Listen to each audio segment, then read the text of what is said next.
साथियों, आप सभी का इस प्लेटफॉर्म पर स्वागत है।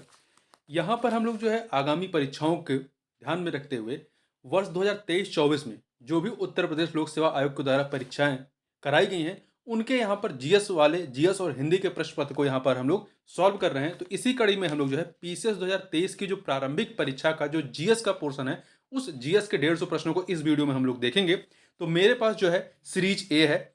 अब यहाँ पर हम लोग इस कि जीएस वाले पोर्शन को यहाँ पर कवर करेंगे, जो आपके आगामी परीक्षाओं के दृष्टिकोण से काफी महत्वपूर्ण साबित होगा। कई बार क्या होते हैं, प्रश्न रिपीट किए जाते हैं। तो इसमें देखिए, आपका जो पहला प्रश्न है कि निम्नलिखित में से कौन सा प्रावधान और संविधान का भाग सही सुमेलित नहीं। देखिए, इसमें संघ राज्य क्षेत्र आपका भाग 8 में दिया गया है। भाग 8 में अनुसूचित और जनजाति क्षेत्र ये भाग 10 में है। अनुसूचित और जनजाति क्षेत्र जो है भाग 10 में है। वहीं अधिकरण जो है भाग 11 में नहीं है। अधिकरण जो है आपका किसमें है, 14 का में है। किसमें है, ये 14 का में दिया गया है। ठीक है, वहीं तो यहां पे सी वाला ऑप्शन सही नहीं है। आपका भाग 11 में क्या है, भाग 11 में संघ एवं राज्यों के बीच संबंध है। राजभाषा किसमें, भाग भाग आपका 17 में राजभाषा दिया गया है। आगे बढ़ते हैं, दो सूचियां दी गई हैं, यहां पर हमें सुमेलित करना है अनुच्छेद और उस अनुच्छेद में किस चीज के बारे में बात किया गया प्रावधान है। देखिए, अनुच्छेद 324 में, अनुच्छेद 324 में क्या है, निर्वाचन आयोग 4 से मिलाइए। अनुच्छेद 315 में संघ लोक सेवा आयोग 3 से मिला दीजिए। 280 में वित्त आयोग 2 से मिलाइए। और अनुच्छेद 338 में राष्ट्रीय अनुसूचित जाति आयोग है, तो इसे 1 से मिला दीजिए। तो 4 आपका हो जाएगा 4321 अर्थात आपका बी ऑप्शन हो जाएगा। अगला है, निम्नलिखित घटनाओं पर विचार कीजिए तथा इन्हें सही कालानुक्रम में व्यवस्थित कीजिए, सबसे पहले से लेकर आखिरी गतिविधि तक। तो देखिए, 4 गतिविधियां दी गई हैं। तो इन चारों में सबसे पहले क्या आएगा, सबसे पहले आपका संविधान सभा की प्रथम बैठक होती है। फिर इसके बाद आपका प्रारूप समिति की नियुक्ति होती है, तो 4 के बाद आपका 1 हो जाएगा। इसके बाद आपका भारतीय संविधान को अंगीकृत और अधिनियमित किया जाता है, तो 2 हो जाएगा। और सबसे लास्ट में क्या होगा, सबसे लास्ट में भारतीय संविधान के प्रवृत्त होने की तिथि आती है, तो 3 हो जाएगा। 4 1 2 3 अर्थात डी ऑप्शन हो जाएगा। अगला प्रश्न है कि नीचे 2 कथन दिए गए, कथन कांड का प्रश्न है। अभिकथन दिया गया है कि किसी राज्य की सीमा बदलने की सिफारिश राष्ट्रपति संसद को देता है। सही है, राष्ट्रपति संसद को देता है और इसके लिए राष्ट्रपति संबंधित राज्य के विधानमंडल द्वारा उस प्रस्ताव पर विचार एक खास अवधि के भीतर प्राप्त करते हैं। यह कथन सही है। कारण, राष्ट्रपति को उस राज्य विधानमंडल का प्रस्ताव मानना अनिवार्य नहीं है, यह भी सही है। परंतु दोनों कथन कारण सही है, परंतु यह व्याख्या नहीं कर रहा है। मतलब कारण जो है वो कथन की अभिकथन को पुष्ट नहीं कर रहा है या व्याख्या नहीं कर रहा है, तो इसलिए आपका बी ऑप्शन हो जाएगा। अगला है, भारत के उपराष्ट्रपति का निर्वाचन जिसे सर्वोच्च न्यायालय द्वारा शून्य घोषित किया गया है, के संदर्भ में निम्न में से कौन सा या से कथन सही है। 2 कथन है। पहला, उपराष्ट्रपति के रूप में इस प्रकार की घोषणा से पूर्व उसके द्वारा किए गए कार्यविधि मान्य होते हैं। कार्यविधि मान्य होते हैं, यह सही है। उपराष्ट्रपति के रूप में इस प्रकार की घोषणा होने के दिन उसके द्वारा किए गए कार्यविधि मान्य नहीं होते, यह कथन गलत है। जब तक वो उपराष्ट्रपति के रूप में कार्य करता था, तो उसकी कार्यविधि मान्य होगी। ठीक है, तो यहां पे पहला सही, दूसरा गलत, ए ऑप्शन हो जाएगा। लोकसभा की प्रथम महिला स्पीकर कौन थी, तो मीरा कुमार थी। अगला है, निम्न युग्मों में से कौन सा युग्म संविधान की अनुसूची और विषय सही सुमेलित नहीं है। देखिए, तीसरी अनुसूची में शपथ या प्रतिज्ञान के प्रारूप हैं। 8वीं में भाषाएं हैं। 9वीं अनुसूची में राज्यसभा में स्थानों का आवंटन है। राज्यसभा में स्थानों का आवंटन जो है चौथी अनुसूची में, तो सी वाला सही नहीं है। 10वीं अनुसूची में दल परिवर्तन के आधार पर निर्भरता है। अगला है, भारतीय संविधान ने प्रारंभ में किस अवधि के लिए सभी सरकारी उद्देश्यों हेतु अंग्रेजी भाषा के उपयोग के लिए अनुमति प्रदान की थी, तो 15 वर्ष के लिए। अगला प्रश्न कथन, अभिकथन और कारण का। अभिकथन है कि राष्ट्रपति संसद का भाग है, सही है। कारण, कारण संसद के दोनों सदनों द्वारा पारित विधेयक राष्ट्रपति की सहमति के बिना कानून नहीं बन सकता है, तो यहाँ पे कथन और कारण दोनों सही और व्याख्या भी हो रहा है, तो यहाँ पर आपका बी ऑप्शन सही हो जाएगा। अगला है, संघ वित्त आयोग के संदर्भ में निम्नलिखित में से कौन सा या से कथन सही है। तो यहाँ पर देखें, 2 कथन दिए गए हैं आपके। तो देखिए, वित्त आयोग में एक अध्यक्ष तथा 6 सदस्य होते हैं, नहीं, एक अध्यक्ष और 4 सदस्य होते हैं, तो पहला गलत। दूसरा, यह अपना प्रतिवेदन नीति आयोग को प्रस्तुत करता है, नहीं, यह अपना प्रतिवेदन राष्ट्रपति को प्रस्तुत करता है, तो 2 के दोनों कथन यहाँ पे गलत हैं, डी ऑप्शन हो जाएगा। अगला है, नीचे उच्चतम न्यायालय को मौलिक अधिकारों के हनन रोकने के लिए रिट जारी करने की शक्ति के संबंध में 2 कथन दिए गए हैं। ठीक है, तो देखिए, पहला, उच्चतम न्यायालय को यह शक्ति प्रदत्त है कि वह बंदी प्रत्यक्षीकरण, परमादेश, प्रतिषेध अधिकार, परीक्षा और उत्प्रेषण रिट जो भी मूल अधिकार को लागू करने के लिए समुचित हो, उस रिट का प्रयोग कर सकती है। सही है। संसद को अधिकार है कि वह कानून बनाकर किसी अन्य न्यायालय को अपनी आधिकारिक स्थानीय सीमाओं के भीतर उच्चतम न्यायालय को दी गई इन शक्तियों का प्रयोग कर सकता है, तो 2 के दोनों कथन यहाँ पर सही है, तो ए ऑप्शन हो जाएगा। भारत के महान्यायवादी के संदर्भ में निम्नलिखित कथनों में से कौन सा या शेष सही है? दो कथन दिए गए हैं। महान्यायवादी के पद पर ऐसे व्यक्ति की नियुक्ति होगी जो कि उच्चतम न्यायालय का न्यायाधीश नियुक्त होने के लिए अहर्त हो। यह कथन आपका सही है। दूसरा, महान्यायवादी को उनके पद से उसी प्रक्रिया से हटाया जा सकता है जैसे कि उच्चतम न्यायालय के न्यायाधीशों को नहीं। यह कथन गलत है। यह राष्ट्रपति के प्रसाद पर्यंत कार्यकर्ता राष्ट्रपति जब चाहे नहीं हटा सकता है, तो इसलिए पहला कथन सही है, दूसरा गलत है, तो ए ऑप्शन हो जाएगा। अगला है, भारत के एक राज्य में विधान परिषद के गठन के संदर्भ में निम्न में से कौन सा या से कथन सही है? दो कथन दिए गए हैं। पहला है, एक विधान परिषद में उस राज्य की विधानसभा की कुल सदस्य संख्या के एक तिहाई से अधिक सदस्य नहीं हो सकते हैं। यह कथन सही है। दूसरा, एक राज्य की विधान परिषद में कम से कम 40 सदस्य अवश्य होने चाहिए। दो के दोनों कथन सही हैं। जो आपका आर्टिकल 169 है, इसमें राज्यों में विधान परिषदों का उत्साधन एवं सृजन के बारे में बात की गई है। अगला है, संसद में उत्तर प्रदेश के प्रतिनिधित्व के संदर्भ में निम्नलिखित कथनों में से कौन सा सही है या है?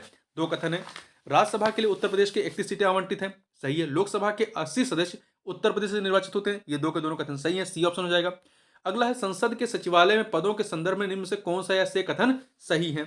यहां पर देखिए, पहला, संसद के प्रत्येक सदन के सचिवालय के लिए सम्मिलित पदों को सृजित किया जा सकता है। सही है। संसद को अपने किसी भी सदन के सचिवालय स्टाफ की सेवा शर्तों को विनियमित करने का अधिकार होता है। यह भी सही है। दो के दोनों कथन सही है। C option. निम्नलिखित कथनों में से ग्राम सभा के संबंध में कौन सा सत्य नहीं है? तो देखिए, इसके कार्य और शक्तियां ग्राम स्तर पर उसी प्रकार हैं जैसे राज्य व्यवस्थापिका के राज्य स्तर पर होते हैं। यह कथन सही है। दूसरा, इसकी शक्तियों का निर्धारण केंद्रीय सरकार के द्वारा होता नहीं, राज्य सरकार के द्वारा होता है। तो बी वाला गलत है। यहाँ पे सी ऑप्शन देखें, यह एक ग्राम स्तर की सभा जिसमें पंचायत के क्षेत्र के सभी पंजीकृत मतदाता सम्मिलित होते हैं। ये सही है। यहाँ पे बी वाला ऑप्शन सही नहीं है। पंचायतों के समस्त चुनाव का संचालन कौन करता है? राज्य निर्वाचन आयोग करता है। अगला है, पंचायती राज पर अशोक मेहता समिति प्रतिवेदन 1977 की जो है कि प्रमुख सिफारिशों के संदर्भ में निम्नलिखित कथनों में से कौन सा या से सही है? दो कथन है। पंचायती राज के 3 स्तरीय व्यवस्था के स्थान पर द्विस्तरीय व्यवस्था होनी चाहिए। यह कथन सही है। राज्य स्तर के नीचे पर्यवेक्षण खंड को विकेंद्रीकरण का प्रथम बिंदु माना चाहिए, खंड को नहीं मंडल पंचायत को माना जाना चाहिए। तो यहाँ पे पहला सही है, दूसरा गलत है। ए ऑप्शन हो जाएगा। सर्वोच्च न्यायालय के एक न्यायाधीश का त्यागपत्र संबोधित होता है किसे? तो यह राष्ट्रपति को होता है। C option. निम्नलिखित में से कौन भारतीय संविधान के अनुच्छेद 20 का हिस्सा नहीं है? ठीक है, स्वयं अपने विरुद्ध साक्षी होना है, दोहरे दंड की धारा होने से निषेध ये भी है, यातना के विरुद्ध निषेध नहीं है, यातना के विरुद्ध निषेध नहीं है। ठीक है, कायोत्तर विधि है। यहाँ पे सी ऑप्शन हो जाएगा। निम्नलिखित में से कौन सा प्रावधान नीति निर्देशक तत्वों तथा मौलिक कर्तव्य दोनों का एक भाग है? तो इन चारों में आप देखें तो जो पर्यावरण का संरक्षण है, ये आपका जो है ये आर्टिकल 48 का के तहत जो है नीति निर्देशक तत्वों के तहत है, और आपका 51 का के छा या कह सकते हैं जी के तहत जो है ये आपका मौलिक कर्तव्य के तहत भी आता है। अगला है, संसद की संयुक्त बैठक के संदर्भ में निम्नलिखित कथनों में से कौन सा या से कथन सही है? यहाँ देखिए, हिंदी वाले में यहाँ पर आर्टिकल 109 लिखना इन्होंने छोड़ दिया, तो यहाँ पे ध्यान रखिएगा, इंग्लिश वाले में 109 लिखा है, यहाँ नहीं लिखा है। तो अनुच्छेद 109 कुछ दशाओं में संसद की दोनों सदनों की संयुक्त बैठक का प्रावधान करती है। नहीं, ये गलत है क्योंकि 108 में किया गया है। ठीक है, पहला गलत हो गया। दूसरा, दोनों सदनों की संयुक्त बैठक का जैसा स्पीकर करता है, ये सही है, तो यहाँ पर बी ऑप्शन हो जाएगा। अगला है, प्राचीन काल के भारत पर आक्रमणों के संबंध में निम्नलिखित में से कौन सा ये एक सही कालानुक्रम है? सबसे पहले यूनानी आते हैं, फिर शक आते हैं, फिर कुषाण आते हैं। तो यहाँ पे देखिए, यूनानी, शक, पहलो, कुषाण इस प्रकार से है। यहाँ पे ए ऑप्शन है। मिलिंद परहो, राजा मिलिंद तथा एक बौद्ध भिक्षु के मध्य संवाद के रूप में है। वह भिक्षु कौन थे? नागसेन थे। ठीक है, राजा मिलिंद और नागसेन के मध्य में। अगला है, चरक संहिता कितने अध्यायों खंडों में विभाजित है? तो यह जो 120 अध्याय और 8 खंडों में, 120 अध्याय 8 खंडों। वैदिक कालीन प्रशासन में भागदूह कौन अधिकारी था? तो ये जो है आपका भागदूह राजस्व कर जमा करने वाला अधिकारी होता था, राजस्व कर जमा करने वाला अधिकारी। अगला है, पुरातात्विक स्थल और वर्तमान स्थान कहाँ पे है? देखिए, नेवासा कहाँ पे है? नेवासा आपका महाराष्ट्र 3 से मिलाइए। ईशमपुर कहाँ पे है? कर्नाटक 4 से मिला लीजिए। डिडवाना कहाँ पे? डिडवाना जो है राजस्थान में है, 1 से मिला लीजिए। गुड्डियाम गुफा तमिलनाडु में है, तो 2 से मिलाइए। तो ये आपका क्या हो जाएगा? 3 4 1 2 ए ऑप्शन हो जाएगा। आगे बढ़ते हैं, निम्नलिखित में से कौन हड़प्पा संस्कृति के पूर्वी सीमांत का निर्धारण करता है? तो पूर्वी सीमांत का निर्धारण आलमगीरपुर करता है, जो कि उत्तर प्रदेश में है। ठीक है, उत्तर प्रदेश में है, मेरठ के पास। हड़प्पा ये नहीं है। राखीगढ़ी कहाँ पे? हरियाणा में है। और मांडा आपका जम्मू कश्मीर में है। आगे बढ़ते हैं, अगला है, पुराणों के संदर्भ में निम्नलिखित कथनों में से कौन सा सही है? पहला, विष्णु पुराण से मौर्य वंश की जानकारी मिलती है, सही है। वायु पुराण गुप्त वंश की शासन व्यवस्था पर प्रकाश डालता है, ये भी सही है। और ध्यान रखिएगा, मत्स्य पुराण में सातवाहन वंश के बारे में जानकारी मिलती है। तो यहाँ पे दो के दोनों कथन सही है, सी ऑप्शन हो जाएगा। अगला है, निम्नलिखित में से कौन सा युग्म दर्शन और प्रचारक सही सुमेलित है? देखिए, वैशेषिक के प्रणेता कौन थे? वैशेषिक के प्रणेता जो है कणाद या उलूक थे। वहीं पतंजलि जो है योग के थे, तो ये सही नहीं। मीमांसा, पूर्व मीमांसा के जैमिनी थे। पूर्व मीमांसा के प्रणेता जो है जैमिनी थे, तो ये भी सही नहीं है। न्याय के प्रणेता गौतम, ये सही है। उत्तर मीमांसा के प्रणेता कौन थे? उत्तर मीमांसा के वादरायण थे। उत्तर मीमांसा के वादरायण थे, जबकि कपिल जो है वो सांख्य के प्रणेता थे। आगे चलते हैं, यहां पर सी ऑप्शन हो जाएगा। कैप्टन हॉकिंस के संदर्भ में निम्नलिखित कथनों में से कौन सा सही है? तो देखिए, पहला, वह 1911 में जेम्स प्रथम के दूत के रूप में भारत आया था। नहीं, 1911 में, सॉरी 1611 में नहीं, बल्कि 1608 में आया था। ठीक है, तो यहां पर आपका जो पहला कथन है वो सही नहीं है, गलत है। दूसरा, वह तुर्की भाषा का बहुत अच्छा ज्ञाता था, यह कथन सही है। तो यहां पर आपका ऑप्शन बी सही होना चाहिए। ठीक है, परंतु आयोग ने जो है डी माना है, ना तो पहला सही है ना तो दूसरा सही है। तो ध्यान रखिएगा, आपका आयोग ने डी माना है, जबकि इसका सही क्या होना चाहिए? तुर्की भाषा में। चूंकि ये देखिए, मुगल शासक जहांगीर के दरबार में आता है और जहांगीर से इसकी जो बात होती है वो तुर्की भाषा में होती है, क्योंकि जहांगीर तुर्की भाषा जानता था, वहां बोली जाती थी मुगल काल में। और जेम्स, ये जो आपका कैप्टन हॉकिंस था, ये तुर्की भाषा का अच्छा जानकार था। आगे बढ़ते हैं, अगला है खरीदादार। खरीदादार कौन था? खरीदादार फरमानों को भेजने वाला अधिकारी। अगला है, दो सूचियां हैं, पुस्तक और विषय। देखिए, मिरात ए सिकंदरी में क्या है? मिरात ए सिकंदरी में गुजरात विजय के बारे में है। किसके बारे में? गुजरात विजय, तो 4 से मिलेगा। बुरहाने माशिर में बहमनी के अहमदनगर का इतिहास दिया गया है, तो 2 से मिला दीजिए। रियाज उस सलातीन में बंगाल का इतिहास है। रियाज उस सलातीन में बंगाल का इतिहास दिया गया है, तो 1 से मिलाइए। रियाज उल इंशा में महमूद गवां के पत्रों का संग्रह है, तो ये 3 से मिला दीजिए। तो क्या हो जाएगा आपका? 4, 2, 1, 3, ए ऑप्शन हो जाएगा। अगला है, निम्नलिखित में से कौन सा सही सुमेलित नहीं है? देखिए, इल्तुतमिश जो है रजिया का पिता थे, सही है। शाह तुर्कन इल्तुतमिश की पत्नी थी, सही है। हमीदा बानू बेगम अलाउद्दीन खिलजी की पत्नी थी, नहीं। हमीदा बानू बेगम जो है हुमायूं की बेगम थी, हुमायूं की पत्नी थी और अकबर की माता थी। तो यहां पर आपका सी सही नहीं है। गुलबदन बेगम बाबर की पुत्री थी और अकबर की बुआ थी। अगला है, निम्नलिखित पेशवाओं के शासनकाल पर विचार कीजिए तथा उन्हें कार्यक्रमानुसार व्यवस्थित कीजिए। तो इसमें सबसे पहले बालाजी विश्वनाथ आते हैं, बालाजी विश्वनाथ, फिर बाजीराव प्रथम आते हैं, फिर तीसरे बाजीराव आते हैं, परंतु उनका नाम नहीं है। तो 1, 2, फिर माधव राव आते हैं 4, फिर नारायण राव 3। तो 1, 2, 4, 3, 1, 2, 4, 3, 1, 2, 4, 3 आपका डी ऑप्शन हो जाएगा। अगला है, निम्नलिखित में से कश्मीर के किस शासक ने जजिया और गौ हत्या को समाप्त किया था? जैनुल आबदीन ने। निम्नलिखित में से कौन फिरोज तुगलक के नागरकोट अभियान के दौरान संग्रहित 300 संस्कृत पुस्तकों का अनुवाद किया? किसने किया था? तो ये किया था किसने? अजीजुद्दीन खान ने। अगला है, संगीत की टप्पा शैली निम्नलिखित में से किस मुगल सम्राट के दरबार में परिष्कृत एवं विकसित हुई थी? तो मोहम्मद शाह के दरबार में। निम्नलिखित में से कौन कवित्री व पुस्तक सही सुमेलित नहीं है? देखिए, दयाबाई की पुस्तक है आपका विनय मालिका, सही है। सहजोबाई की सहज प्रकाश, सही है। गंगाबाई की गणेश देव लीला नहीं है, तो यहाँ पे सी वाला सही नहीं है। सोन कुमारी की स्वर्णवेली की कविता है। अगला है, निम्नलिखित में से कौन एक 1857 के विद्रोह का स्थान और विद्रोह का आरंभ सही सुमेलित नहीं है? बैरकपुर में 29 मार्च 1857 को, मेरठ में 10 मई 1857 को, लखनऊ में 4 जून 1857 को, परंतु झांसी में 11 मई 1857 को नहीं होता है। झांसी में आपका 6 जून 1857 को, और ये 4 अप्रैल 1858 तक चलता है, तो यहाँ पे डी वाला सही सुमेलित नहीं है। अगला है, 1918 के संयुक्त प्रांत किसान सभा का गठन निम्न से किस नेता ने किया था? तो इसका गठन जो है इंद्रनारायण द्विवेदी ने, गौरीशंकर मिश्र, इंद्रनारायण द्विवेदी और आपका मदन मोहन मालवीय, इन लोगों ने मिलकर किया था। ठीक है, निम्नलिखित में से कौन सा संगठन दिल्ली में वायसराय लॉर्ड हार्डिंग पर बम फेंकने के लिए उत्तरदायी था? कौन था? अनुशीलन समिति, सी ऑप्शन हो जाएगा। अगला, निम्नलिखित में से किस अधिनियम द्वारा 120 सदस्यों वाले चैंबर ऑफ प्रिंसेस की व्यवस्था की गई थी? 1919 के अधिनियम के माध्यम से। ईबी रामास्वामी नायकर के संदर्भ में निम्नलिखित कथनों में से कौन सा या से सही है? 2 कथन है। उन्होंने असहयोग आंदोलन में हिस्सा लिया, सही है। उन्होंने 1925 में कांग्रेस छोड़ दी, ये भी सही है। 2 दोनों कथन यहाँ पर सही है, सी ऑप्शन हो जाएगा। नेताजी सुभाष चंद्र बोस द्वारा आजाद हिंद फौज के हिस्से के रूप में गठित महिला रेजिमेंट का क्या नाम था? तो रानी झांसी रेजिमेंट था। 1857 बरेली उत्तर प्रदेश में क्रांति का नेता कौन थे? खान बहादुर खान थे, खान बहादुर खान। कालक्रम की दृष्टि से निम्नलिखित घटनाओं में से कौन सी अंतिम थी? तो कौन सी? देखिए, होम रूल आंदोलन आपका 1916 का है, 1915-16 का। ठीक है, खिलाफत आंदोलन 1920 का है। जलियांवाला बाग हत्याकांड 1919 का है, 13 अप्रैल 1919 का है। ठीक है, मोपला विद्रोह 1921 केरल में मालाबार तट पर। ये डी वाला सबसे लास्ट में आएगा।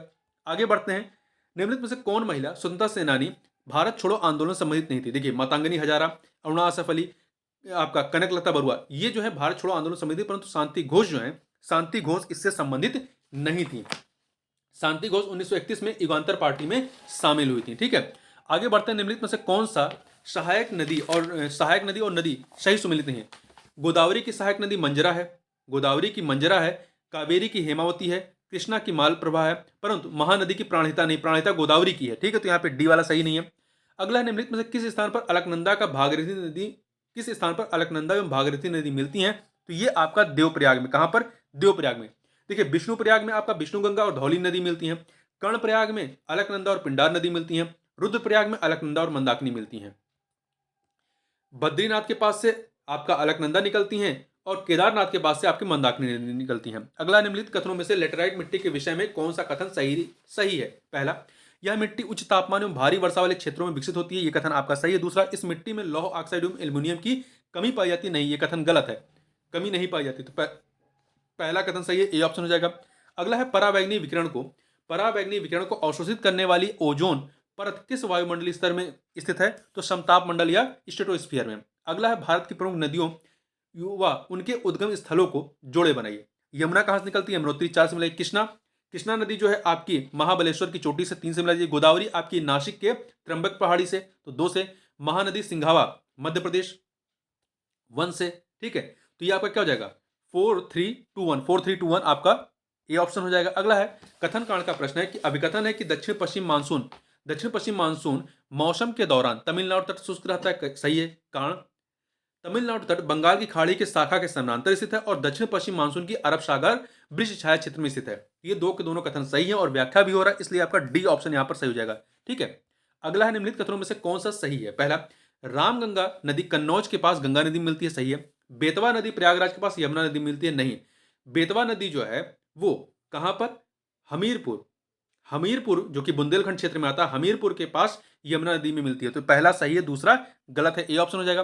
चंद्रप्रभा वन्यजीव अभ्यारण्य उत्तर प्रदेश के किस जनपद में स्थित है? तो चंद्रप्रभा वन्यजीव अभ्यारण्य जो है ये आपका चंदौली में है। कहां पर है? चंदौली में। सोनभद्र में कौन सा है? सोनभद्र में कैमूर वन्यजीव विहार है। बहराइच में कतरनिया घाट वन्यजीव विहार है, कतरनिया वन्यजीव विहार। लखीमपुर खीरी में किशनपुर वन्यजीव विहार है। अगला है, निम्नलिखित में से कौन सा एक युग में सही सुमेलित नहीं है? दर्रे और राज्य या केंद्र शासित प्रदेश में। देखिए आघिल दर्रा जो है सही है, सही सुमेलित नहीं बताना है, कौन सा सही सुमेलित ये बताना है। आघिल दर्रा आपका लद्दाख में है, दीफू दर्रा जो है ये आपका अरुणाचल प्रदेश में है, नीति दर्रा आपका उत्तराखंड में है, तो सी वाला यहां पर सही है। माना, नीति, लिपलेख ये आपके उत्तराखंड में है, तो माना आपका हिमाचल नहीं है। ठीक है, अगला है, शिवाना समुद्र एवं कल्पक्कम क्रमशः किस लिए महत्वपूर्ण है? तो जल शक्ति और नाभिकीय ऊर्जा के लिए। शिवाना समुद्र जल शक्ति के लिए, कल्पक्कम नाभिकीय ऊर्जा के लिए, तो यहां पर ए ऑप्शन हो जाएगा। आगे बढ़ते हैं, अगला है, उत्तर प्रदेश के संदर्भ में निम्नलिखित कथनों पर विचार कीजिए। दो कथन दिए गए हैं, देखिए इस कथन पर भी विवाद था। ठीक है, इस कथन पर विवाद था। राज्य के कुल भौगोलिक क्षेत्र का लगभग 12.8% जो है वन है। इसमें जो आयोग ने है ए पहला दूसरा दोनों सही माना था। ठीक है, पर यहाँ पे देखें दोनों ही सही नहीं है। राज्य के कुल भौगोलिक क्षेत्र का लगभग 12.8% वन है, नहीं। जो 2021 की रिपोर्ट है इसके तहत वनावरण जो उत्तर प्रदेश में है वो 6.15% है, जबकि वृक्षावरण कितना है? 3.08% है। और दूसरा जो कथन है कि जौनपुर, गाजीपुर, बलिया जिलों में कोई वन भूमि नहीं है, सही नहीं है। आगे बढ़ते हैं, निम्नलिखित में से कौन सा बंदरगाह और देश का युग्म जो है सही सुमेलित नहीं है? रोटरडम नीदरलैंड में, इगारका चीन में नहीं, इगारका आपका कहां पे? रशिया में है, तो बी वाला सही नहीं है। मॉन्टोवीडिया उरुग्वे, जकार्ता इंडोनेशिया। अगला है, निम्नलिखित में से कौन सा कथन सत्य है? बेंगुला जो है प्रशांत महासागर की एक ठंडी धारा नहीं है, प्रशांत महासागर की नहीं, अटलांटिक महासागर या अंध महासागर की ठंडी धारा है, तो ये गलत है। दूसरा, यदि सूर्य पृथ्वी तथा चंद्रमा एक सीध में हो तो यह स्थिति लघु ज्वार की स्थिति होती नहीं, दीर्घ ज्वार की स्थिति होती है, बृहद ज्वार की स्थिति होती है। ठीक है, लघु नहीं, बृहद ज्वार की स्थिति होती है। महासागरीय लवणता कर और मकर रेखाओं पर अधिकतम होती है, ये सही है, सी ऑप्शन आपका सही है। पृथ्वी पर प्रतिदिन ठीक 12 घंटे 30 मिनट बाद ज्वार आता नहीं, 12 घंटे 26 मिनट बाद आता है। अगला है, संयुक्त राज्य अमेरिका तथा मैक्सिको के बीच सीमा पर स्थित नदी कौन सी है? तो यह है रियो गाड्रे है। ठीक है, अगला है, निम्नलिखित तरह के स्थानों पर विचार कीजिए तथा उन्हें उनके आकार के बढ़ते क्रम में व्यवस्थित कीजिए, सबसे छोटे से सबसे विस्तृत। तो इसमें सबसे छोटा कौन सा है? ये ग्रेट सैंडी मरुस्थल ऑस्ट्रेलिया का, तो 1 आ जाइए। फिर इसके बाद गोबी मरुस्थल आ जाएगा 4, गोबी मरुस्थल चीन और मंगोलिया की सीमा पर है। इसके बाद आपका अरेबियन मरुस्थल आ जाएगा 2, ये आपका जो अरब कंट्री है वहां पे 2, सबसे लास्ट में सहारा मरुस्थल सबसे बड़ा है, ये आपका अफ्रीकन कॉन्टिनेंट में है, तो ये 3 हो जाएगा। 1423 आपका सी ऑप्शन हो जाएगा। फिलीपाइंस में नारियल एवं गन्ने की कृषि विकास का श्रेय किसको जाता है? तो ये स्पेन एवं अमेरिका वासियों को जाता है। अगला है, 2 सूचियां हैं पर्वत और देश। किलिमंजारो पर्वत कहाँ है? तंजानिया में, 3 से मिलाइए।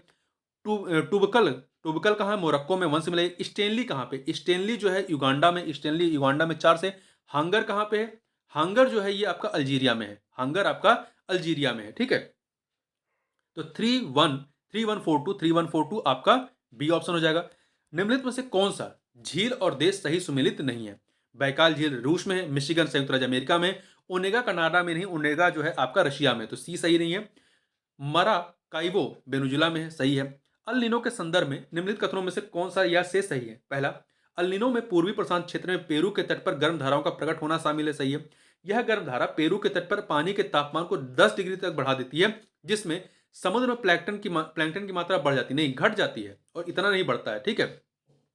तो पहला ऑप्शन सही है, पहला कथन सही है, दूसरा गलत है, ए ऑप्शन हो जाएगा यहां पर। अगला है, दक्षिण गोलार्ध में हवा का बाईं ओर विक्षेपित होने का क्या कारण है? कोरलिसिस बल है, बी ऑप्शन। अगला है, निम्न से यूक्रेन का सबसे बड़ा कोयला उत्पादक केंद्र कौन सा है? डोनेस्टक है, सी ऑप्शन। माउंट न्यूमेन निम्नलिखित में से किस खनिज के लिए प्रसिद्ध है? तो लौह एस के लिए प्रसिद्ध है, और ये कहां पर है? ऑस्ट्रेलिया में। फरवरी 2023 तक उत्तर प्रदेश में अमृत भारत स्टेशन योजना के तहत आधुनिकीकरण के लिए कितने रेलवे स्टेशनों की पहचान की गई? 149 डी ऑप्शन हो गया। दिसंबर 2022 में सुदर्शन प्रहार सैन्य अभ्यास कहाँ किया गया? तो ये भारतीय सेना का अभ्यास था, कहाँ पे? राजस्थान में हुआ था। दिसंबर 2022 में जारी सामाजिक प्रगति सूचकांक के अनुसार टियर 1 में निम्नलिखित में से कौन अति उच्च सामाजिक प्रगति में शीर्ष 3 स्थानों पर है? तो पांडिचेरी, लक्षद्वीप और गोवा, पांडिचेरी, लक्षद्वीप और गोवा है। निसार उपग्रह निम्नलिखित में से किन संगठनों द्वारा संयुक्त रूप से विकसित किया गया? इसरो और नासा के द्वारा, ए ऑप्शन।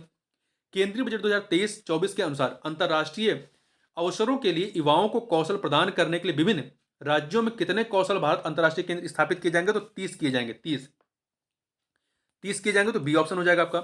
साहित्य अकादमी पुरस्कार 2022 प्राप्त करने वाले प्रसिद्ध उपन्यास all the lives we never lived के लेखक कौन है? तो ये है अनुराधा राय। जबकि साहित्य अकादमी 2023 के पुरस्कार की बात करें तो हिंदी भाषा के लिए संजीव जी को मुझे पहचानो उनके उपन्यास को दिया गया। अंग्रेजी भाषा में आपका नीलम शरण गौर को उनकी रचना रेक्यूम इन रागा जानकी के लिए दिया गया है।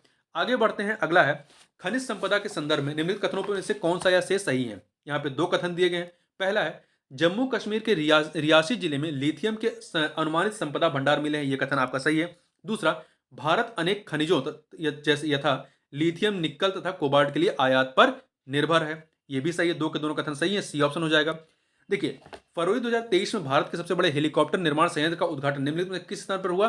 तो कर्नाटक के तुमकुर में। गोल्डन ग्लोब पुरस्कार विजेता गीत नाटू नाटू के रचनाकार कौन है? एम किरवानी है, बी ऑप्शन। भारतीय जैविक डेटा केंद्र किस राज्य में स्थापित किया जा रहा है? हरियाणा में, ए ऑप्शन। भारत की G20 प्रतीक चिन्ह के संदर्भ में निम्नलिखित कथनों में से कौन सा या से सही है? 2 कथन है। प्रतीक चिन्ह में 7 पंखुड़ियों वाला कमल है, सही है। प्रतीक चिन्ह की 7 पंखुड़ियां 7 महाद्वीपों को प्रतिनिधित्व करती हैं, 2 के दोनों कथन सही है, सी ऑप्शन।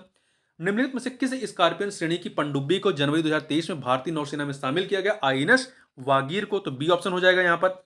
अगला है, दिसंबर 2022 में न्यूजीलैंड ने अगली पीढ़ी के लिए धूम्रपान पर प्रतिबंध लगाने वाला विश्व का पहला कानून पारित किया। न्यूजीलैंड का लक्ष्य कब तक धूम्रपान मुक्त होना है? 2025 तक, तो बी ऑप्शन हो जाएगा। जनवरी 2023 में किस एयरलाइन का विमान नेपाल में दुर्घटनाग्रस्त हुआ? यति एयरलाइन, डी ऑप्शन हो जाएगा। निम्नलिखित में किसने स्पेयर पुस्तक लिखी है? तो प्रिंस हैरी ने।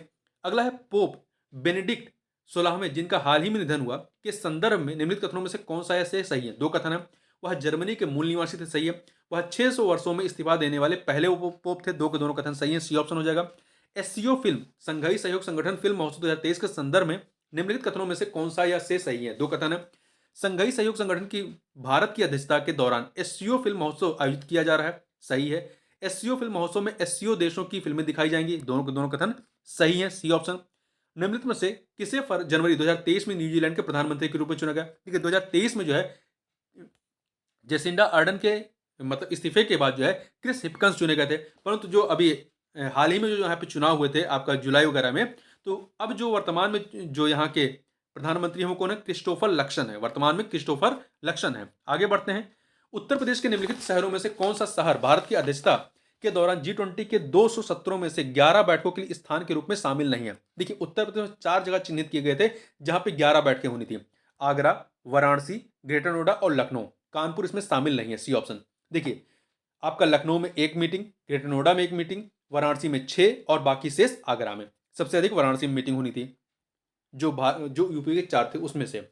अगला है कथन कांड का प्रश्न है। अभिकथन है कि फरवरी 2023 में 12 चीतों को दक्षिण अफ्रीका से भारत लाया गया था। सही है। कारण, चीतों की आबादी को सुधारना भारत की प्राथमिकता है। तो कथन कांड दोनों ही सही है और व्याख्या भी हो रहा है, इसलिए ए ऑप्शन हो जाएगा। अगला है डेक्कन विश्वविद्यालय के संदर्भ में निम्नलिखित कथनों में से कौन सा या से सही है। पहला, यह एक स्वतंत्र परिसर के माध्यम से भारत में प्रवेश करने वाला पहला विदेशी विश्वविद्यालय है। सही है। इसे महाराष्ट्र में स्थापित किया जा रहा नहीं, इसे गुजरात में स्थापित किया, गुजरात की गिफ्ट सिटी में स्थापित किया जा रहा है। तो पहला सही, दूसरा गलत, ए ऑप्शन हो जाएगा। भारतीय मूल के किस व्यवसायी को साउथ वार्क के लंदन बरो का मेयर दूसरी बार चुना गया है? तो सुनील चोपड़ा को। किसको? सुनील चोपड़ा को। अगला है 25 दिसंबर 2022 को निम्नलिखित में से किस देश द्वारा 1 जनवरी 2005 के बाद जन्मे हुए पुरुषों के लिए 1 वर्ष की सैनिक सेवा अनिवार्य कर दी गई? ताइवान में की गई है, ताइवान में। अगला है 2 फरवरी 2023 को निम्नलिखित में से किस देश ने केंद्रीय बैंक के अपने करेंसी नोट से ब्रिटिश राजशाही को हटाने की घोषणा की है? ऑस्ट्रेलिया ने की है। निम्नलिखित में से किस सिद्ध दोष के अनुसार या आधार पर फरवरी 2023 को ब्रिटिश प्रधानमंत्री ऋषि सुनक द्वारा अपनी सरकार से वित्त मंत्री नदीम जानवी को हटा दिया गया? तो ये गोपनीयता, ये टैक्स स्कैंडल में, किसमें? टैक्स स्कैंडल में हटाया गया। अगला है निम्नलिखित में से कौन सा तत्व जो है नोबल गैस नहीं है? आर्गन है, क्रिप्टन है, रेडॉन है, परंतु एक्टिनियम नहीं है, डी ऑप्शन। अगला है निम्नलिखित में से कौन सा हार्मोन अग्नाशय के लैंगरहैंस के आइलेट की बीटा सेल कोशिकाओं द्वारा स्त्रावित होता है? तो ये है आपका इंसुलिन। किस प्रकार का टीका डिप्थीरिया से बचाता है? तो ये टॉक्सवाइड है, टॉक्सवाइड, ए ऑप्शन। देखिए, डिप्थीरिया जो है आपका बैक्टीरिया से होने वाला या जीवाणु से होने वाला रोग है। ये कौन से बैक्टीरिया से? क्रोनी बैक्टीरियम डिप्थीरी से होता है। वहीं अगला है निम्नलिखित में से कौन सा mRNA वैक्सीन है जिसका उपयोग कोविड-19 संक्रमण के विरुद्ध किया जाता है? तो ये है आपका मॉडर्ना। कौन सा है? मॉडर्ना है। निम्नलिखित में से कौन सा कारक जैव विविधता के ह्रास के लिए सर्वाधिक महत्वपूर्ण कारक है? तो यहाँ पे सी वाला, प्राकृतिक वाष्प का विनाश। पौधों में जाइलम परिवहन के लिए जिम्मेदार कौन सा है? तो जल। जाइलम से जल जाता है और आपका जो फाइलम होता है उससे खाद्य पदार्थ या खनिज का परिवहन होता है। गैर पारंपरिक ऊर्जा स्रोत वह स्रोत हैं जो कि क्या होते हैं? नवीकरणीय होते हैं। अगला प्रश्न है कि बायोलॉजिकल ऑक्सीजन डिमांड बीडीओ किसके लिए एक मानक मानदंड है? तो यह जो है जलीय पारिस्थितिकी तंत्र में प्रदूषण की जांच के लिए है। अगला है जलीय पौधा जिसे प्रायः जल प्लवित धान के खेत में जैव उर्वरक के रूप में प्रयोग में लाया जाता है, वह क्या है? वह है आपका एजोला, बी ऑप्शन हो जाएगा। निम्नलिखित में से किसे हंसी पैदा करने वाली गैस के रूप में जाना जाता है या लॉफिंग गैस के रूप में? तो नाइट्रस ऑक्साइड, इसका फार्मूला होता है N2O होता है। अगला है समुद्री शैवाल किसके महत्वपूर्ण स्रोत हैं? तो ये आयोडीन के हैं। निम्नलिखित में से कौन एक कीटभक्षी पौधा है? तो नेफेंथिस, डी ऑप्शन। मानव हृदय कितने चेंबर्स या घटकों का बना होता है? तो ये इसमें 4 चेंबर होते हैं, 4 होते हैं, ठीक है। देखिए, जो अगले भाग में एक दायां अलिंद होता है जिसे इंग्लिश में राइट ऑरिकल कहते हैं, और एवं बायां लिंद होता है लेफ्ट ऑरिकल कहते हैं, तथा पिछले भाग में एक दायां निलय जिसे राइट वेंट्रिकल कहते हैं, और एक बायां निलय होता है जिसे लेफ्ट वेंट्रिकल कहते हैं। अगला है 2022 में विश्व में ग्रीन हाउस गैसों के उत्सर्जन में भारत किस स्थान पर है? तो भारत जो है आपका 10वें स्थान पर है।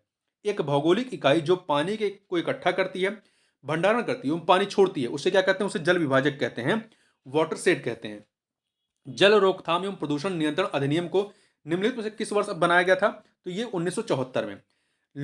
लोटिक पारिस्थितिकी तंत्र का उदाहरण कौन सा है? नदी है। अगला है आपका भारत का प्रथम national centre for marine biodiversity स्थित है कहां पे? गुजरात के जामनगर में।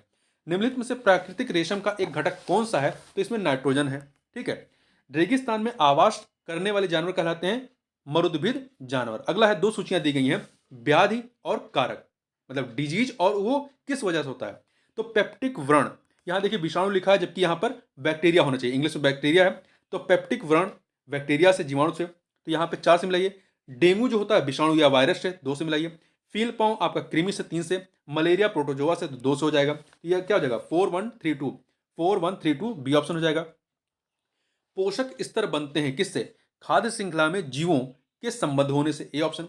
राष्ट्रीय उद्यानों में आनुवांशिक विविधता का रख रखाव किया जाता है किस फॉर्म में? इन सीटू संरक्षण के रूप में, ठीक है। जबकि जो जू वगैरह होते हैं वहां पे एक्स सीटू संरक्षण होता है। भारत के किस भाग में हंगुल नाम का हिरण पाया जाता है? तो जम्मू कश्मीर के दाजिगाम जो राष्ट्रीय वन है, नेशनल पार्क है, वहां पर।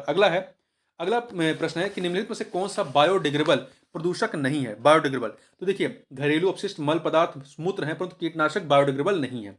अगला है केंद्रीय बजट 2023-24 में कुल परिव्यय में निम्नलिखित में से कौन सा कथन सही नहीं है? ब्याज भुगतान के लिए 20% सही है, करों एवं शुल्कों में राज्य की भागीदारी 18% सही है, रक्षा व्यय में 8% सही है, सब्सिडी आपका 9% नहीं है, सब्सिडी आपका 7% है। ठीक है, यहाँ पे डी सही नहीं है। अगला है दो सूचियां हैं जनसंख्या के सिद्धांत और सिद्धांतों के प्रतिपादक। देखिए उपयुक्त जनसंख्या सिद्धांत ये एडविन केनन का है, तो 3 से मिला दीजिए। वहीं सामाजिक उप समायोजन सिद्धांत ये आपका जो है हेनरी जॉर्ज का है, हेनरी जॉर्ज, 4 से मिला दीजिए। और जनसंख्या संक्रमण सिद्धांत जो है ये थॉम्पसन का है, तो 1 से मिलाइए। जनसंख्या खाद्यान्न आपूर्ति सिद्धांत जो है माल्थस का है, 2 से मिला दीजिए। तो 3412 आपका 3412 ए ऑप्शन हो जाएगा। अगला है संसाधनों के उपयोग तथा भविष्य के लिए उनके संरक्षण की आवश्यकता को संतुलित करने को हम क्या कहते हैं? तो इसे सतत विकास कहते हैं। क्या कहते हैं? सतत विकास कहते हैं। अगला है निम्नलिखित में से कौन सा सतत विकास का लक्ष्य नहीं है जिसे 2030 तक प्राप्त करने का लक्ष्य रखा गया? तो लैंगिक समानता है आपका, ये गोल नंबर 5 है। शून्य भूख है, गोल नंबर 2। अच्छा स्वास्थ्य एवं भलाई, गोल नंबर 3 है। अंतरिक्ष अनुसंधान इसमें शामिल नहीं है, डी ऑप्शन शामिल नहीं है। अगला है कथन कारण का प्रश्न है कि देश के पर्यावरण को बनाए रखने के लिए जनसंख्या नियंत्रण आवश्यक है, सही है। कारण जनसंख्या में तीव्र वृद्धि के कारण पर्यावरण संतुलन बना रहता नहीं, पर्यावरण संतुलन बिगड़ जाता है। तो अभिकथन सही है, कारण गलत है। तो यहां पर आपका ए सही सत्य है, आर गलत है, तो सी ऑप्शन हो जाएगा। अगला है आपका 2022-23 के लिए गरीबी उन्मूलन के लिए अंतर्राष्ट्रीय दिवस का विषय क्या है? व्यवहार में सभी के लिए गरिमा। अगला है आर्थिक विकास में मानव संसाधन का योगदान के संदर्भ में निम्नलिखित कथनों में से कौन सा ऐसे सही है? दो कथन दिए गए हैं। पहला है आर्थिक विकास का जनसंख्या वृद्धि पर प्रभाव, और दूसरा जनसंख्या वृद्धि का आर्थिक विकास पर प्रभाव, दोनों पड़ता है। तो दो के दोनों कथन सही है, यहाँ पे सी ऑप्शन हो जाएगा। अगला है भारत में जनगणना का कार्य सर्वप्रथम कब किया गया था? तो 1871 में लॉर्ड मेयो के काल में, और इसे कह सकते हैं ऑर्गेनाइज वे में जो है किया गया 1881 में। अगला है दो सूचियां सतत विकास लक्ष्य और संबंधित किससे हैं? देखिए एसडीजी 10 जो है ये असमानताओं में कमी संबंधित, 3 से मिलाइए। एसडीजी 13 जो है जलवायु क्रिया से, आपका क्लाइमेटिक एक्शन से है, तो आप 1 इसको जो है 13 को 1 से मिला दीजिए। वहीं एसडीजी 14 जो है ये पानी के नीचे का जीवन, ठीक है, लाइफ बिलो वाटर है, तो ये आप इसको मिला दीजिए 4 से। एसडीजी 15 क्या है? जमीन पर जीवन है, ठीक है, तो ये आप 2 से मिला दीजिए। तो 3142 आपका हो जाएगा 3142 D option. The challenge of world poverty पुस्तक किसने लिखी? गुन्नार मिडल ने। निम्नलिखित में से कौन सा जननी सुरक्षा योजना का मुख्य उद्देश्य है, प्रमुख उद्देश्य है? तो मातृ मृत्यु तथा नवजात मृत्यु दर में कमी करना, डी ऑप्शन।